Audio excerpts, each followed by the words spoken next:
Greetings all and welcome back to Lucas Brews. In the previous part of this build series I covered converting a Airfix Fw190 A8 into an F8 and started the build, and in this video I'll be painting the aircraft in the 2013 winter scheme from Airfix's F8 kit. So without further ado, let's see how this one goes.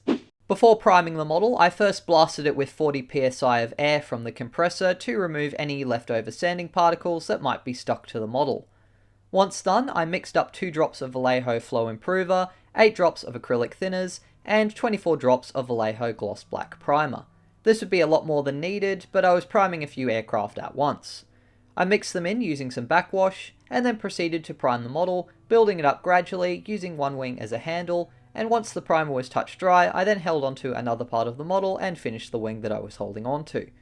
I found that the gloss primer went on really easily with no issues, apart from my compressor constantly spitting water. Despite my air compressor having a water trap at the base, I find that it quite regularly seems to fill up with water and start spitting. I did manage to reduce how much this happens by moving my compressor off of the floor and onto a windowsill above my workspace, so maybe it's something to do with gravity, or maybe cooling. Either way though, it's an issue I face with this and some of my early builds, but I've seemed to have managed to reduce it to the point where I'm at least not having water get sprayed all over the model while I'm trying to paint it. For this model, I decided to try and paint the yellow and red markings on the fuselage and nose before painting the camouflage, so that there wouldn't be a clear line that was above the other layer that looked a little bit unrealistic. I started with the yellow band first, using 1 drop of Flow Improver, 1 drop of thinner, and 4 drops of Vallejo Model Air RLM4 Yellow.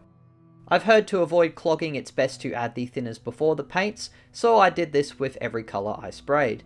One thing though I wish I'd done was mask the yellow and red before applying it, even though it was onto primer, because it would later on discolour future layers. For the nose area, I mixed 1 drop of Flow Improver, 5 drops of acrylic thinner, and 4 drops of model colour Vermilion Red. I had a few blocked tips though, and added 2 extra drops of acrylic Flow Improver, and this seemed to make it a lot better. Interestingly, I've seen this scheme interpreted as blue rather than red by Eduard, but I decided to stick with red since that was the colour of the decals and the original Airfix markings, plus I honestly think the red looks a lot better. After the red had dried, I applied some masking tape to protect it and the yellow band from the camouflage layers.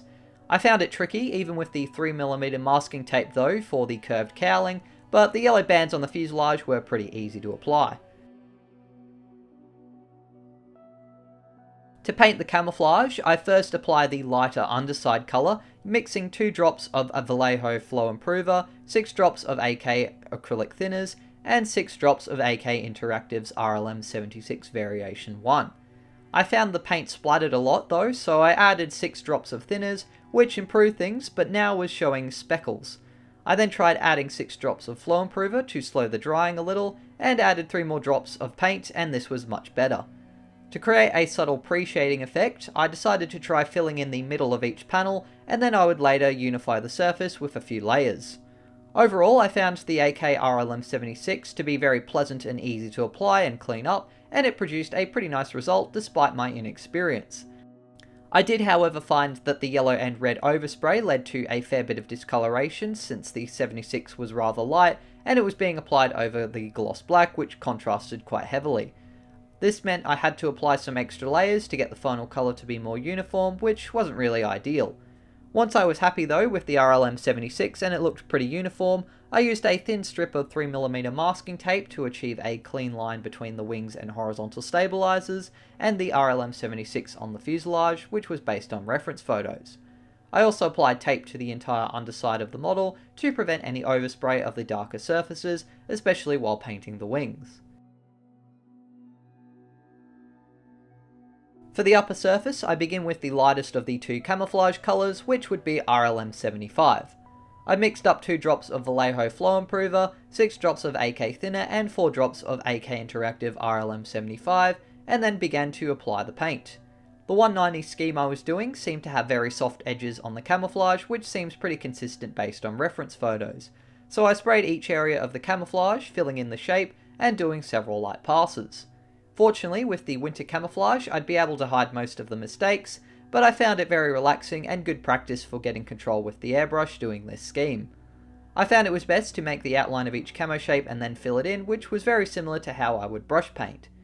While doing the camouflage on the upper surface, I regularly checked the flow on some paper to make sure I was applying it smoothly, and for the first time airbrushing camo, I felt like I got a pretty decent result.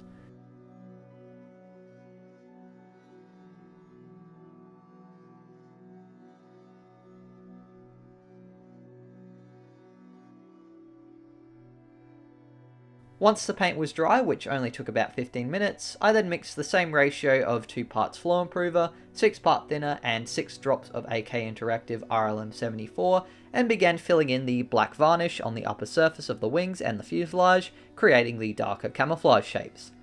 I was surprised though to find that the contrast was a lot softer between the lighter 75 and darker 74, especially after the paints had dried. This was interesting, as normally they seem to have a higher contrast when brush painting, which I believe would be a bit more accurate to how they look in real life.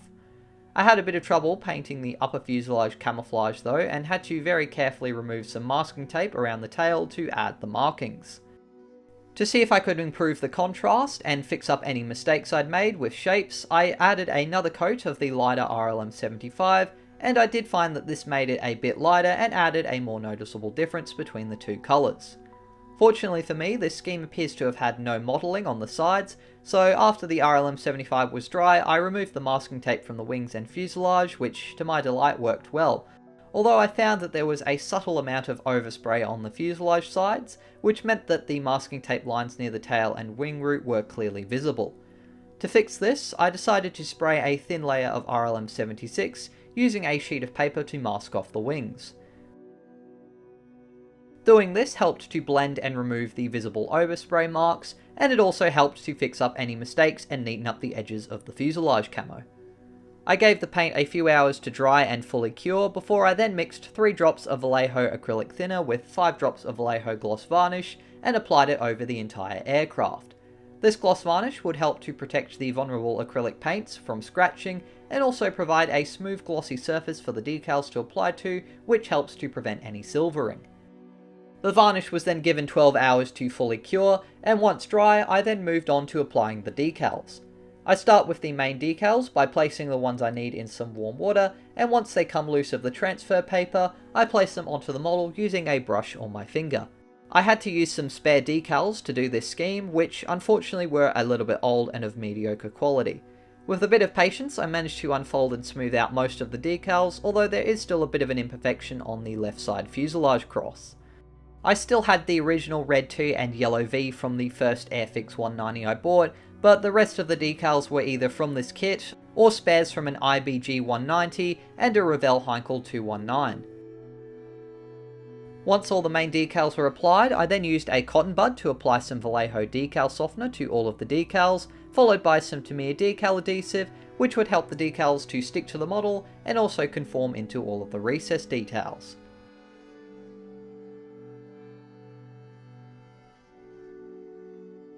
I then applied all of the common stencils from the kit, which were applied in the same fashion, and then given the Vallejo softener and decal adhesive. As normal for Airfix decals, the common markings went on well with no issues, and are quite nicely detailed. I gave the decals 12 hours to settle, and in the meantime I cut out the canopy segments for the bubble type variant based on references, cleaned up the clear parts of flash with a knife, and masked up the canopy using a mix of 3mm masking tape for the frame edges, which was pushed down with a cocktail stick, and some Vallejo liquid mask for the middle sections. The Vallejo liquid mask dries really quickly, so once that was done, I fixed the canopies to my turntable using some blue tack, which would also help to mask off the insides of them, and then applied some Vallejo Model Air RLM66 to give the canopy framework its interior colour. This was then followed by some light coats of the AK Interactive RLM75. I was also working on the Eduard and Tamiya 190 kits I've previously done inbox reviews of, so I painted their canopies at the same time. Although I found this process pretty easy for the main and rather curvy canopy sections, I decided to just hand paint the fine framework on the smaller front windshield by using a brush and the same colours. Once the paint was dry, I removed any excess from the edges of the windshield canopy using a cocktail stick.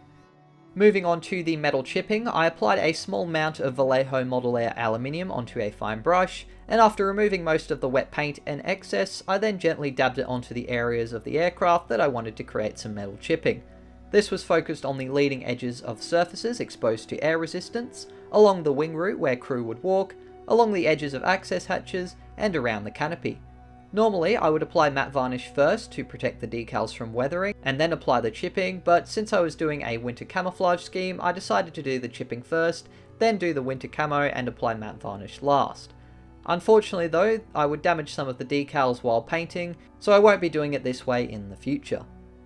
For the winter camouflage, I mixed up 6 drops of Vallejo Flow Improver, 6 drops of Vallejo acrylic thinners, and 8 drops of Vallejo Mortal Color Flat White. After a little bit of backwashing and mixing, and a few test sprays, I began to create all of the line pattern based on my marking guide, which I downloaded from ScaleMates. In hindsight, I probably could have used less thinner and more flow improver to get more precise and finer lines with a bit more paint, but I was pretty pleased with most of the winter camouflage and was able to make solid enough lines by doing a few passes when required. I was aiming for a rather messy and slightly transparent appearance though for the white, as it would have been a rush job done in the field. Unfortunately though, I got a bit too close a few times and experienced some spluttering, and I also suffered from some tip drying issues. I found it gradually got worse as I continued to apply the white lines, so I decided to clean the tip and mix up another fresh amount of 5 drops of flow improver, 2 drops of acrylic thinners, and 3 drops of Model Color White to do the fuselage. Although it was very scary and I did damage some of the wing walkway markings and had those splutters, I was still really happy with the results and I had a lot of fun trying this technique out.